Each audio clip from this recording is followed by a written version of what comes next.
చెప్పడం జరిగింది. ముందుగా ఎలక్షన్స్ ముందల నేను చివరిసారిగా నిలబెడుతున్నాను, నన్ను గెలిపించి నన్ను రుణం తీర్చుకోండి అని చెప్పి నేను అందరిని అడగడం జరిగింది. మరి ప్రజలు అంటే నేనేమన్నా తప్పు చేశానో లేకపోతే ఏం చేశానో నాకైతే తెలియదు, కానీ మమ్మల్ని ఆదరించలేదు. ప్రజలు వాళ్ళకి పట్టం కట్టారు. సో నేను ఏదైతే చెప్పానో ఇది చివరి ఎలక్షన్స్ అని, నేను ఆ రోజే కౌంటింగ్ రోజే సాయంత్రం వల్ల మధ్యాహ్నం నుంచే బాధ వేసి నేను ఊరు వెళ్ళటం జరిగింది.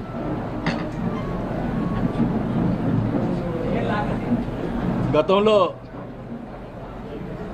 మేము ఎప్పుడు ఎన్నిసార్లు 5 సార్లు ఎలక్షన్స్ గెలిచిన తర్వాత ఎప్పుడు కూడా అవతల మీద ప్రతిపక్ష వాళ్ళ మీద ఎప్పుడు కూడా ఓడిపోయిన సంబంధించిన వాళ్ళ మీద ఎప్పుడు కూడా కక్ష సాధింపు చర్యలు చేయలేదు. 2019 ముందల కమ్మ పాలనలో మమ్మల్ని అడ్డగించి అమరనాథ్ పాలన చేసినా కూడా వాళ్ళ మీద అధికారం వచ్చిన తర్వాత చిన్న కేసు కూడా పెట్టలేదు. మా క్యారెక్టర్ అట్లాంటిది. మరి ఎలక్షన్ అయిన తర్వాత కార్యకర్తల మీద, అమాయకుల మీద కొట్టడం, మరి వాళ్ళ మీద బూతులు తిట్టడం, కేసులు పెట్టడం, దౌర్జన్యాలు చేయటం ఎన్నో చేశారు. మీ అందరూ తెలుసు.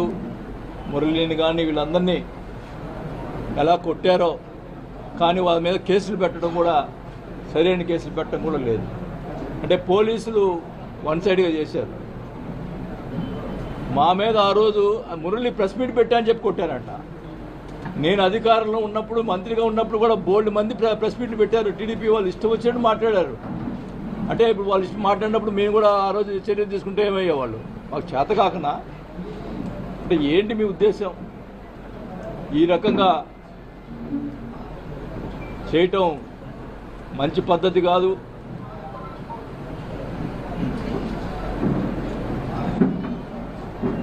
నేనైతే వాస్తవానికి ఎందుకులే మనకి ఈ రాజకీయాలు ఇంకా వద్దు అనుకునే పరిస్థితిలో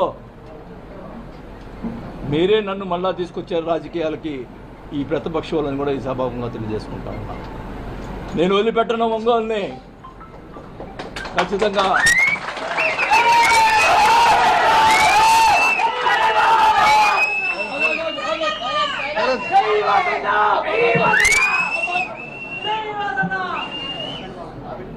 ఖచ్చితంగా చెప్తా ఉన్నా, నీకేమన్నా దమ్ము ధైర్యం ఉంటే నా మీద పగ తీసుకో, మామూలు కార్యకర్తల మీద కాదు. మేము తిరగబెడతాం. మా వాళ్ళు ఎక్కువ తక్కువేం కాదు. నేను మధ్యలో వస్తే గొడవలు ఎక్కువ అవుతాయని చెప్పి మధ్యలో రాలా. కానీ మీరు మీ చర్యలు చాలా దుర్మార్గంగా ఉన్నాయి. ఒక ఆయన ఏమో ఫ్లెక్సీలు వేస్తాడు, చోటాగాడు పారిపోయాడు, అబ్బా కొడుకులు పారిపోయారు. వాళ్ళ చేత ఫ్లెక్సీలు వేయించి ఇచ్చేస్తూ ఉన్నారు. ఒక ఆయనతోటి, ఒక జనసేన నాయకుడితోటి జనసేన పార్టీలో చేరతాడంట అని ఆయన చేత మాట్లాడిస్తాడు. ఆయనకి అవినీతి పరుడు, అవినీతిలు ఇవి ఉన్నాయి, మా పార్టీ అంతా అవినీతి పరుడు పార్టీ కాదు, మరి ఎట్ట చేస్తాడు అని చెప్పి ఒక ఆయన చేత మాట్లాడిస్తాడు. ఉంచుకోనే, నువ్వు ఒక్కడే ఉండి పార్టీని నడుపుకో. నా ఎవడొద్దన్నాడు? మేము వెంబడపడుతున్నాం ఆ పార్టీలో చేరటానికి.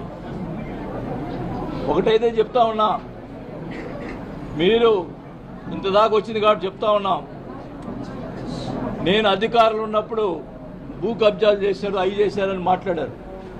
ప్రజల్ని మరి నమ్మారో ఏమైతే నాకు తెలీదు. మా అబ్బాయి మీద, నా మీద వాళ్ళు ఇష్టం వచ్చింది మాట్లాడటం. నేను అడుగుతున్నా, ఫస్ట్ స్టార్టింగ్ నుంచి ఎక్కడి నుంచి స్టార్ట్ అయిందో అదే కాదు అన్నీ కూడా చెప్తున్నాను. నేను ఫస్ట్ హవాలా మంత్రి అన్నారు. ఎక్కడ?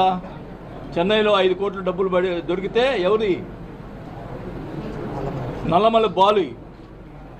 ఆ డబ్బులు అయితే ఆ డబ్బులు నాయి హవాలా పంపించినాడు అని చెప్పి వాళ్ళ ప్రచారం, మా అబ్బాయి పంపించాడని, నా పంపించాడని ప్రచారం చేసి మీడియా వాళ్ళందరూ కూడా ప్రచారం చేశారు. నేను అడుగుతా ఉన్నా, ఆ నల్లమల్ల బాలు ఇప్పుడు ఏ పార్టీలో ఉన్నాడు? మీ పార్టీలో ఉన్నాడు. తేల్చండి. అది నేను హవాలా చేశానా? నల్లమల్ల బాలు డబ్బులు తేల్చండి. సిగ్గుంటే దమ్ముంటే తేల్చరా? తెలుసు. ఇష్టం వచ్చినట్టు ప్రచారం చేశావు, ఇష్టం వచ్చినట్టు మీడియాలో మాట్లాడిచ్చావు. తేల్చండి. ఫస్ట్ నెంబర్ 1 అది. నెంబర్ 2, ఇక్కడ బ్రాహ్మిన్స్ ల్యాండ్ ఉంది. ఉన్నమ్మా, ఎవరు మాట్లాడదు. బ్రాహ్మిన్స్ ల్యాండ్ ఉంది.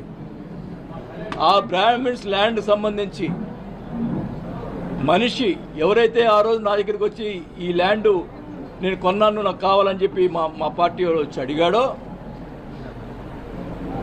అప్పుడు నేను ఎంఆర్ఓని పిలిపించి మాట్లాడాను. మాట్లాడితే ఇద్దరు బ్రాహ్మిన్స్ మధ్యలో డిస్ప్యూట్ ఉంది. అది ఒక బ్రాహ్మణ్ అతని దగ్గర, ఒంగోలు వెంకట సుబ్బారావు అనే అతని దగ్గర అతను 7 కోట్ల రూపాయల డబ్బులు తీసుకున్నాడు. అతను అప్పు తీసుకున్నాడా, ఏం తీసుకున్నాడా, కాగితాలు రాసిచ్చాడు, డబ్బులు రిటర్న్ ఇవ్వలేదు. నేను ఎంఆర్ఓని పిలిచి అడిగాను, ఎవరిది ఈ డిస్ప్యూట్ సంబంధించిన ల్యాండ్ ఎవరిది కరెక్ట్ అంటే, ఈ 2 మూతి అనేది కరెక్ట్ అని చెప్పాడు. అప్పుడు మన పార్టీ ఉన్నటువంటి వెంకటరెడ్డి అనే అతను మన పార్టీలో ఉన్నాడు. అది వాళ్ళకి సంబంధించిందంట, మీరు కొనుక్కున్నామంటే మీ ఇష్టం అని చెప్పన్నా. ఆ తర్వాత ఇప్పుడు ఆ వెంకటరెడ్డి తెలుగుదేశం పార్టీలో ఉన్నాడు. ఓకే కమాన్, నేను ఆ భూ కబ్జా చేసి ఉంటే మరి వెంకటరెడ్డి పిలిచి తేల్చండి. నువ్వు 7 కోట్లు అతని దగ్గర తీసుకొని అతను డబ్బులు ఇవ్వకుండా, నేను కాపాడాను అతన్ని, అతను ఏం చేస్తాడోనండి, డబ్బులు ఇవ్వకుండా అతను భయపడతా తిరుగుతున్నాడు. ఇప్పుడు ఎవరు కాపాడుతారో నాకైతే అర్థం కావట్లా. అతను బతుకుతాడో చచ్చిపోతాడో?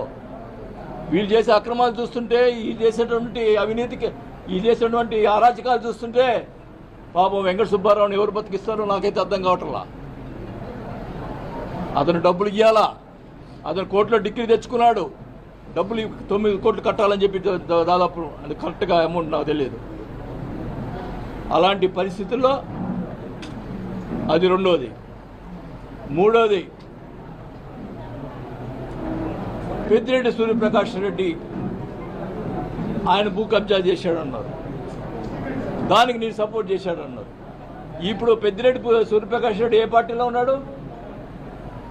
ఆ రోజు నేను సపోర్ట్ చేయకపోతేనే నన్ను దగ్గర దూరం అయిపోయాడు, నీ దగ్గర చేరాడు.